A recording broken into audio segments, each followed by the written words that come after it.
Welcome to our channel spice mix recipes. నేను ఈరోజు మీకు కొబ్బరి మామిడికాయ పచ్చడి ఎలా తయారు చేసుకోవాలో చూపించబోతున్నాను. సమ్మర్ వచ్చేసింది కదండి, మనకి ఇంకా పచ్చి మామిడికాయలు బాగా దొరుకుతాయి ఈ సీజన్లో.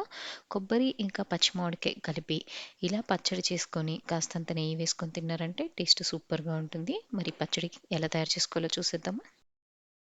ముందుగా స్టవ్ పైన పాన్ పెట్టేసుకొని అందులో ఒక హాఫ్ గరిటె ఆయిల్ వేసుకొని వేడి చేసుకోవాలి. ఆ తర్వాత ఒక స్పూన్ జీలకర్ర, 2 స్పూన్ల వరకు ధనియాలు, ఒక స్పూన్ వరకు పచ్చిశనగపప్పు, అలాగే ఒక స్పూన్ వరకు మినపప్పు వేసుకొని ఈ పప్పులన్నిటిని కాస్త దోరగా రంగు మారేంత వరకు వేయించుకోవాలి.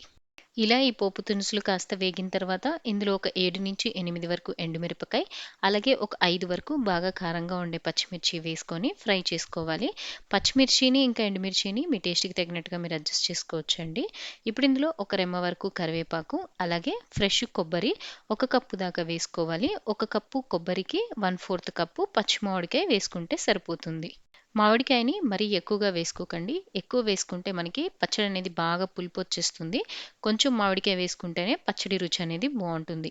దీన్ని 1, 2 నిమిషాల పాటు ఫ్రై చేసుకోవాలి. ఇందులోకే కొద్దిగా పసుపు కూడా వేసేసుకొని, కొద్దిగా ఈ పచ్చి కొబ్బరి ఇంకా పచ్చి మామిడికాయలో ఉండే రానెస్ పోయేంత వరకు 2, 3 నిమిషాలు అలా ఫ్రై చేసుకుంటే సరిపోతుంది.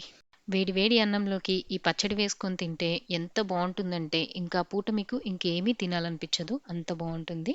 ఇలా ఫ్రై చేసుకున్న తర్వాత స్టవ్ ఆఫ్ చేసేసి పూర్తిగా చల్లారిన తర్వాత మిక్సీ జార్‌లోకి ట్రాన్స్‌ఫర్ చేసేసుకొని, ఇందులో రుచికి సరిపడినంత ఉప్పు, అలాగే 4 వెల్లుల్లిపాయలు వేసుకొని, కొద్ది కొద్దిగా నీళ్లు పోసుకొని మరీ మెత్తగా కాకుండా ఇలా కాస్త గట్టిగా మిక్సీ పట్టేసుకుంటే రైస్‌లోకి లేదా దోసల్లోకి తినడానికి చాలా చాలా బావుంటుంది.